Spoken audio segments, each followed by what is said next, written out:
Otep, bien-aimés frères et sœurs, vous connaîtrez la vérité et la vérité vous affranchira. Ça, c'est pas moi qui le dis, c'est la Bible qui le dit. Mais moi, je vous dis mieux. Vous connaîtrez la vérité historique, notamment celle de vos ancêtres kémites, et vous aurez une vision globale de ce que c'est que la vraie souveraineté politique. J'ajoute, vous reviendrez à la spiritualité africaine ancestrale et vous comprendrez les enjeux de l'indépendance économique. Et pour terminer, vous accepterez votre identité culturelle kémite et vous obtiendrez deux choses. La première, c'est la paix. La seconde, c'est le développement, à une condition. L'unité de toute l'Afrique noire, l'unité de tous les Noirs du monde entier.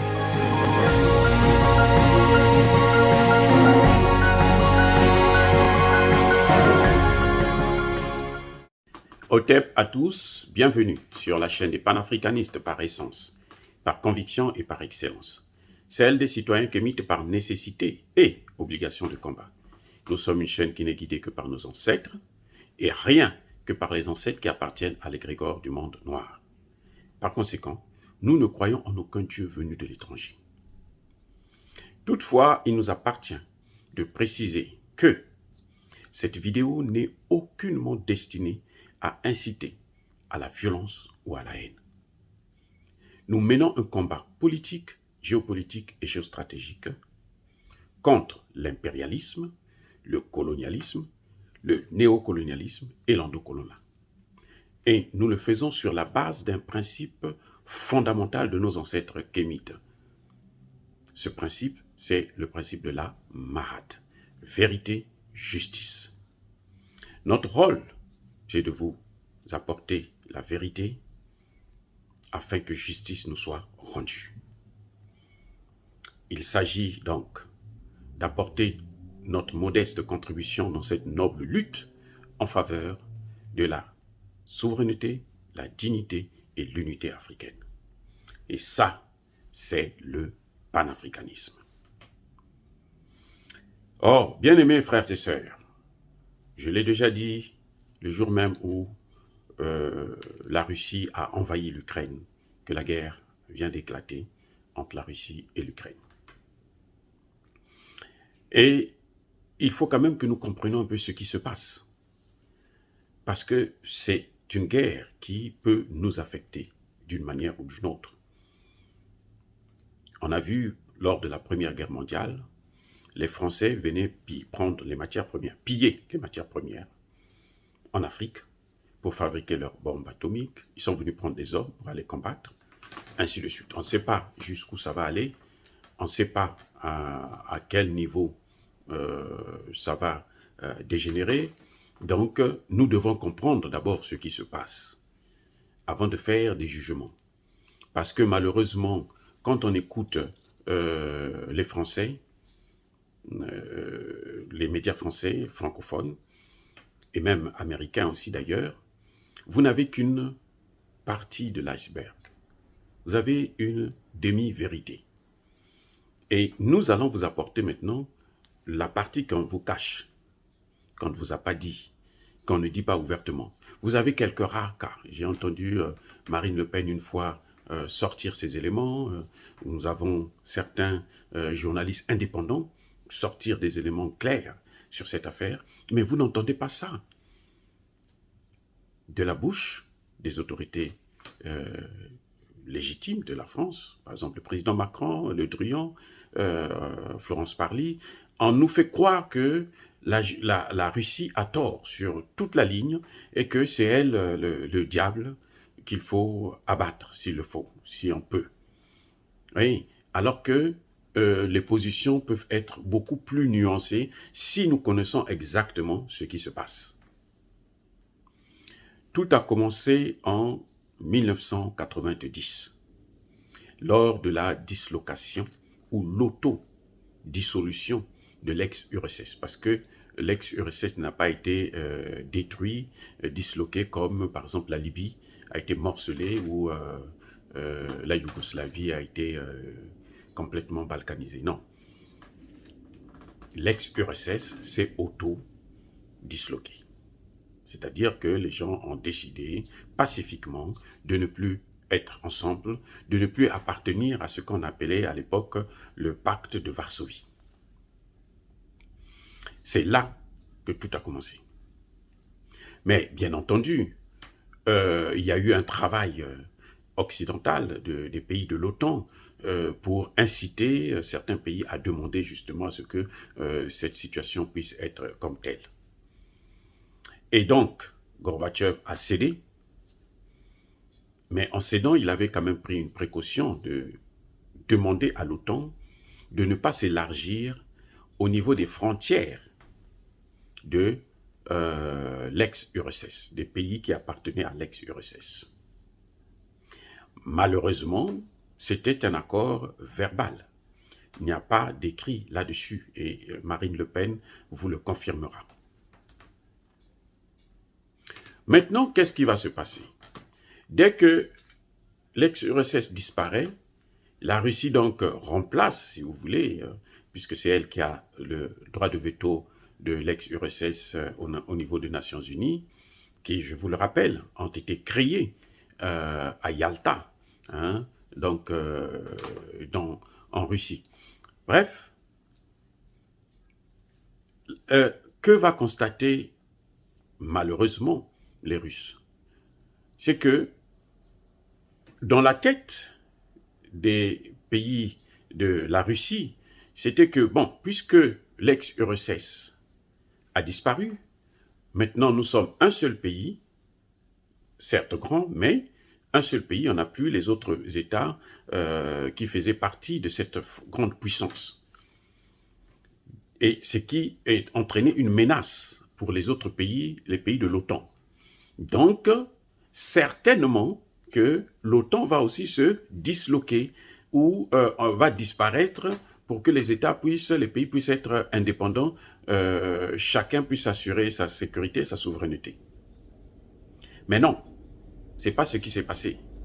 Ce qui s'est passé, c'est que l'ex-URSS, qui était la menace de l'OTAN, a disparu, mais l'OTAN a continué à s'élargir et aux frontières de la Russie maintenant. Voilà le nœud du problème. Au moment où je vous parle, l'OTAN a déjà pris près de entre 13 ou 14 pays sur les 17 pays qui appartenaient à l'ex-URSS. Il y en a au moins 13 ou 14 qui sont déjà membres de l'OTAN. Ça veut dire que l'OTAN s'est élargie vers l'Est. Ça veut dire que l'OTAN s'est rapproché de la Russie. Voilà comment ça commence. Et en 2008, le président Poutine est invité à un sommet de l'OTAN et c'est là qu'il va avoir la surprise. Le secrétaire général de l'OTAN va déclarer que nous avons, après, nous venons d'introduire la Croatie et les autres dans l'OTAN, et la prochaine étape, ça va être la Géorgie et l'Ukraine. Or, ces pays-là étaient autour de la Russie. Donc, plus l'OTAN s'élargit vers la Russie, plus la Russie se retrouve encerclée par l'OTAN. Et l'un des verrous le plus important, c'était l'Ukraine. Parce que ce qui se passe, c'est que quand vous rentrez dans l'OTAN, l'OTAN vient déposer une base militaire là-bas, avec des missiles, antimissiles, dirigés, bien entendu, contre la Russie, parce que leur ennemi, c'est la Russie. Et si l'Ukraine faisait partie de l'OTAN, à partir de l'Ukraine, là, on peut atteindre la Russie en 7 minutes, en 10 minutes, en moins de 30 minutes. Donc le temps de décollage et autres, le temps de bombarder. 7 minutes, la Russie peut même disparaître de la carte du monde. Voilà ce qu'il y a comme crise, comme situation complexe. C'est pas aussi facile de dire que bon, la Russie a envahi, oui, la Russie a commis une faute grave d'attaquer. Mais il faut voir les origines, la source même du problème. Parce que ce qui se passe, c'est que plus l'OTAN s'élargit, plus il y a cette situation. Donc quand on le dit en 2008 à Poutine, le lendemain, 1 ou 2 mois plus tard, Poutine, qu'est-ce qu'il fait? Il attaque la Géorgie, il envahit la Géorgie. Et en 2014, il commence la guerre avec l'Ukraine. C'est là que l'OTAN, les pays de l'OTAN, y compris la France, bien entendu, qui est toujours, qui veut s'affirmer comme étant une grande puissance, ils imposent des sanctions contre la Russie. Et la Russie a beau demander de négocier, il y a eu les accords de Minsk, qui ont été parrainés par la France et l'Allemagne. Ces accords demandaient à ce que l'Ukraine puisse être comme un État tampon, et que la Crimée et les autres puissent appartenir à la Russie, pour assurer au moins ses frontières, pour sa sécurité. Mais depuis 2014, ces accords n'ont jamais été appliqués, notamment par l'Ukraine. Et là, la Russie s'est dit, mais attendez, si l'Ukraine rentre dans la Russie, je suis à la portée des pays de l'OTAN, donc notamment des États-Unis, qui est le grand patron, le grand financier de l'OTAN. C'est pour ça que pour éviter d'arriver à ce niveau, pour sa sécurité, la Russie a décidé d'envahir l'Ukraine. Parce que les Russes veulent que l'Ukraine puisse renoncer à entrer dans l'OTAN.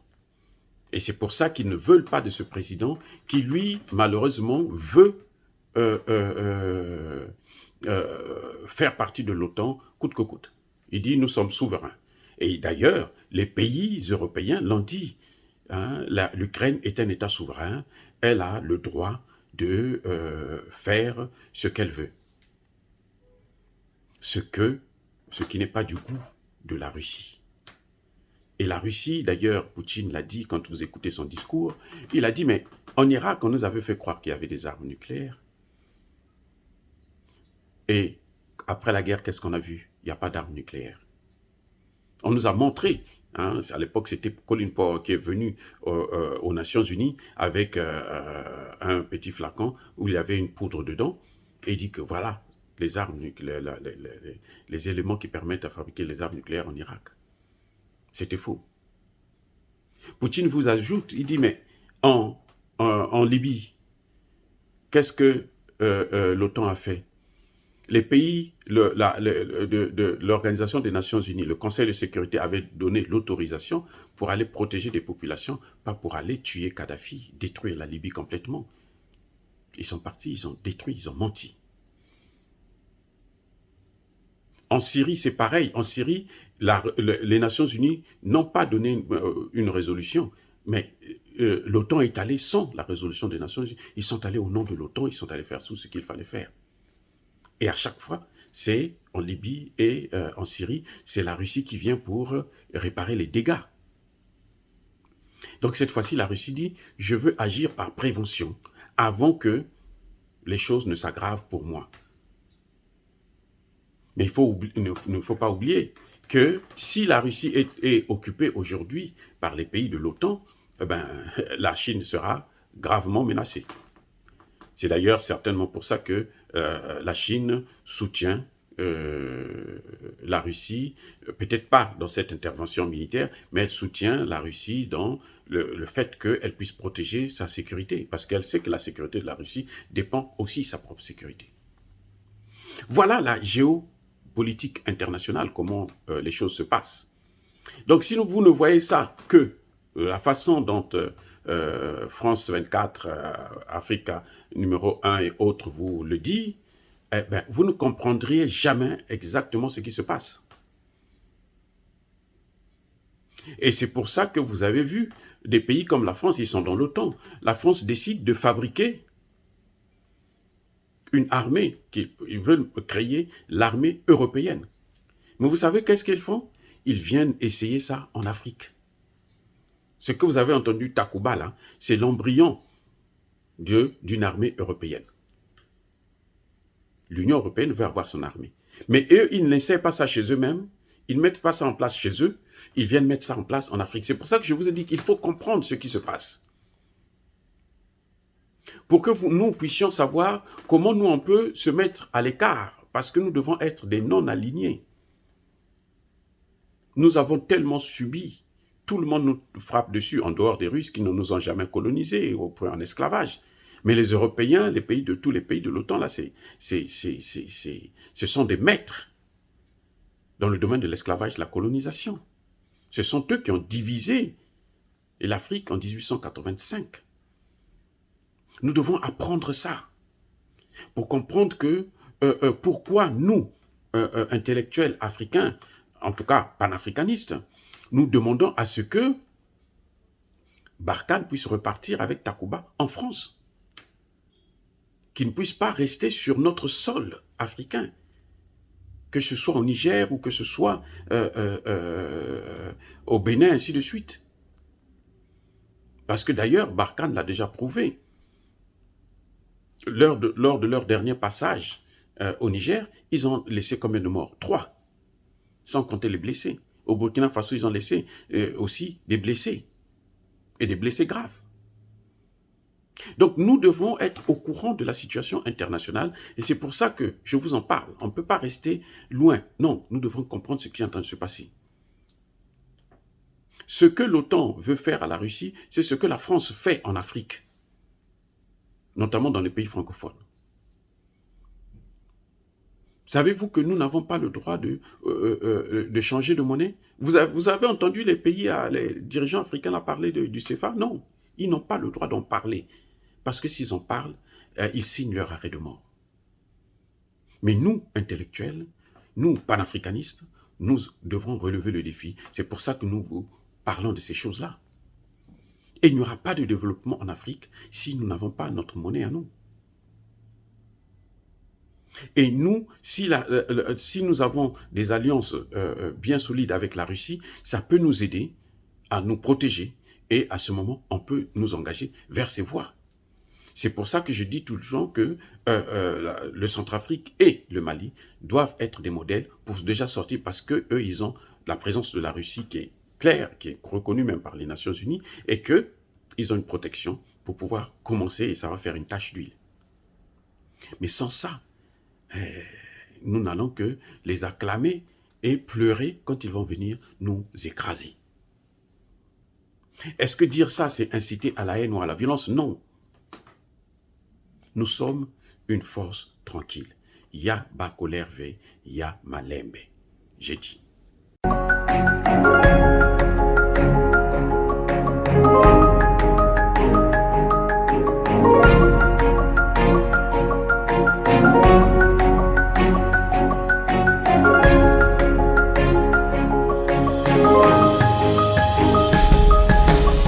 Eux, ils marchent par la foi et non par la vue. Mais moi, je vous conseille vivement de marcher par la connaissance scientifique et historique, notamment celle de nos ancêtres kémites, par les 5 sens et par l'intelligence. Otep, vive l'Afrique éternelle et que Dieu vous bénisse. Abou Apia.